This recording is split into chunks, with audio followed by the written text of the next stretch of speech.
Good afternoon to all the students of B.Ed first year, second paper, C2, Unit 3, topic शिक्षा और दर्शन, lecture number 22। प्रकृतिवादी शिक्षा दर्शन की विवेचना करें। प्रकृतिवाद पाश्चात्य दर्शन की प्राचीनतम विचारधारा है। जैसा कि नाम से जाहिर है, यह प्रकृति को ही सद वस्तु, गुड थिंग मानता है। यह बात विज्ञान में आस्था रखता है, क्योंकि विज्ञान के सहारे ही हम प्राकृतिक रहस्यों का पता लगा सकते हैं। इसके अनुसार प्रकृति ही विश्व की रचनाकार और पालनहार, नियम और नियंता, साधन और साध्य, आदि और अंत सब है। यद्यपि इसका उद्देश्य उद्भव आदर्शवाद के विरोध स्वरूप और क्रिया स्वरूप हुआ है, फिर भी शिक्षा जगत को इसकी बहुत सारी देने हैं। इसके प्रमुख समर्थकों में बेकन,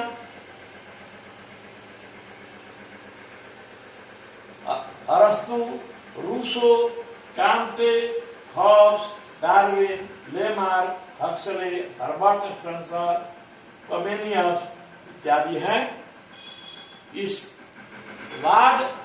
इस विचारधारा का सूत्रपात करने वाले में बेकन और कमेनियस का नाम आता है, तो इस विचारधारा को अंतिम मंजिल तक पहुंचाने में रूसो का नाम आता है।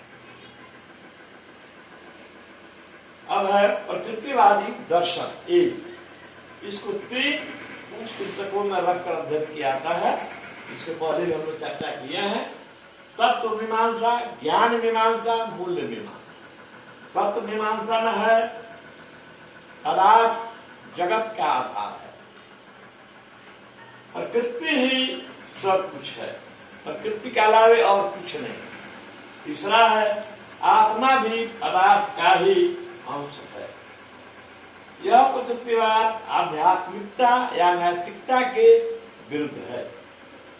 संपूर्ण सृष्टि में नियम विद्यमान है और सारी सृष्टि उन नियमों के अनुसार ही चलती है।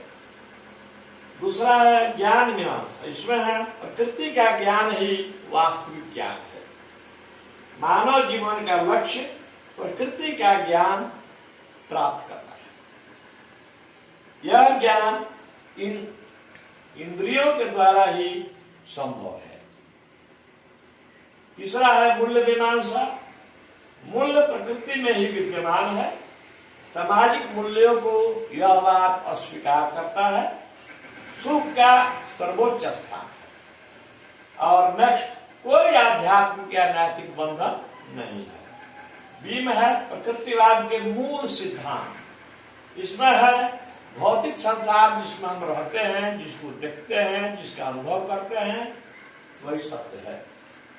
भौतिक संसार के अलावा दूसरा कोई आध्यात्मिक संसार नहीं है। परमाणु की रचना एक प्राकृतिक प्रक्रिया है, नेचुरल प्रोसेस है। मानव सर्वोत्कृष्ट रचना है। प्रकृति अंतिम सत्ता है। ज्ञान या सत्य का आधार इंद्रियों द्वारा प्राप्त अनुभव ही है। धर्म और ईश्वर का कोई स्थान नहीं है। पहले व्यक्ति है, तब समाज है।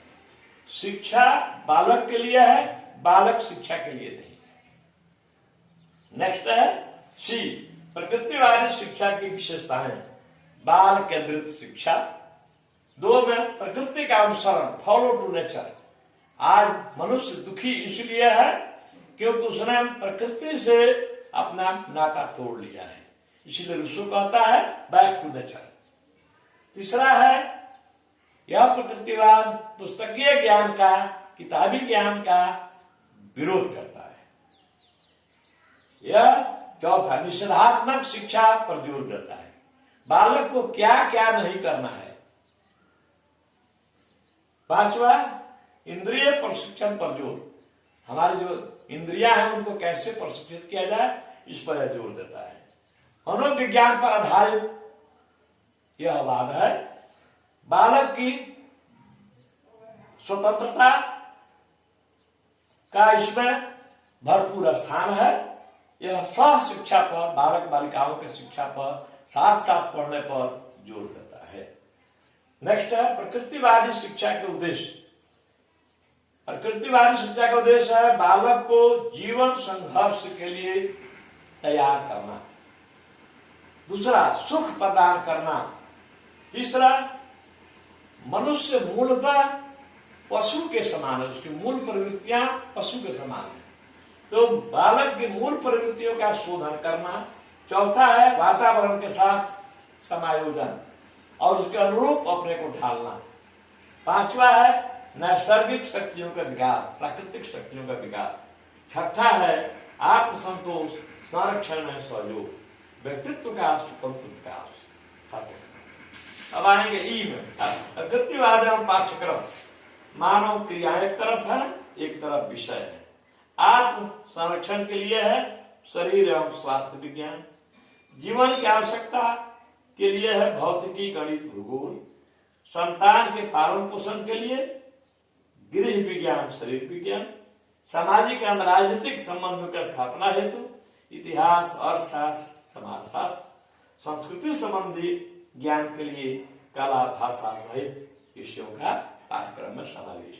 यह है प्रकृतिवाद और शिक्षण विधियां।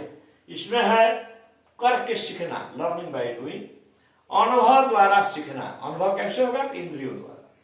खेल द्वारा सीखना, ह्यूरिस्टिक विधि द्वारा सीखना, डाल्टन पद्धति द्वारा सीखना, माउंटेसरी पद्धति द्वारा सीखना, निरीक्षण पद्धति द्वारा सीखना और प्रत्यक्ष विधि द्वारा सीखना। जी है प्रकृतिवाद और शिक्षक। शिक्षक का स्थान इसमें गौण हो गया है, उसका स्थान पर्दे के पीछे है, रंगमंच के पीछे, पर्दा के पीछे है। उसका काम अब निदेशक का नहीं है, डायरेक्टर का नहीं है, उसका काम है मित्र और साथी का।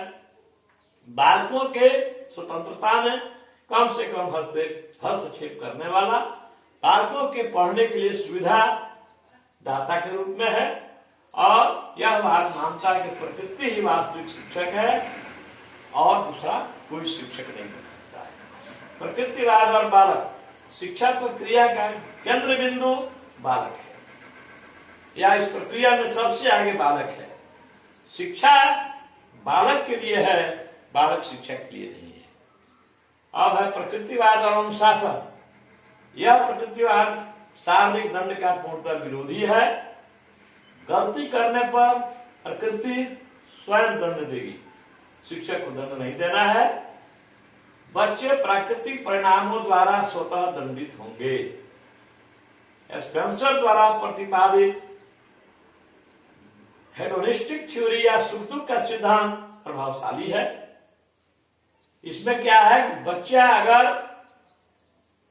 आग छूता है तो उसको आग छूने देंगे। आग से उसके हाथ जब चलेगा तो वह समझ जाएगा कि आग का काम त्वचा को जलाना है। यह प्रकृतिवाद मुक्त्यात्मक अनुशासन यानी स्वतंत्रता हेतु अनुशासन का समर्थक है। बालकों को स्वतंत्रता दी है, बच्चे स्वतः अनुशासित होंगे, स्वानुशासन पर जोर देता है। आएंगे प्रकृतिवाद और विद्यालय। प्रकृति का प्रांगण ही विद्यालय है। विद्यालय की चार दीवारी से यह प्रकृतिवाद बालकों को स्वतंत्र करता है और उसे प्रकृति की गोद में शिक्षा लेने का समर्थन करता है। प्राकृतिक नियमों पर आधारित विद्यालय हो। अब है मूल्यांकन। शिक्षण एक में गुण में, एक शिक्षण पद्धतियों के क्षेत्र में अन्य किसी भी दर्शन से काफी आगे यह प्रकृतिवाद है। इतना शिक्षण विधि दूसरा किसी वाद ने नहीं दिया। दूसरा, बालक की स्वतंत्रता का सर्वप्रथम उद्घोष करने वाला इसी ने किया। तीसरा, मनोवैज्ञानिक प्रवृत्ति का सूत्रधार करता है। चौथा, पाठ्यक्रम बाल आधारित का नारा देने वाला। छठा, व्यवहारवादी मनोविज्ञान का प्रारंभ इसी बात की देन है। शिक्षा को बालकों पर लादने का यह विरोध करता है।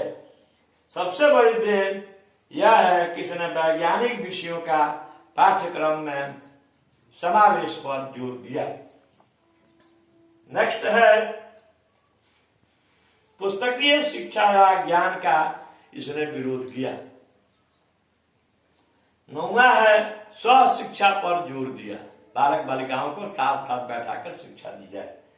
10वां है, विद्यालयों में पाठ सहगामी क्रियाओं जैसे खेलकूद, अंत्याक्षरी, वाद विवाद प्रतियोगिता, निबंध प्रतियोगिता, क्विज प्रतियोगिता इत्यादि का आयोजन विद्यालयों में करने पर का शुरुआत भी इसी ने किया। पाठ सहगामी क्रियाएं इन्हीं को कहते हैं, स्व शैक्षणिक क्रियाशीलन भी इन्हीं को कहते हैं। आएंगे दोष, उच्च शैक्षिक उद्देश्यों का अभाव।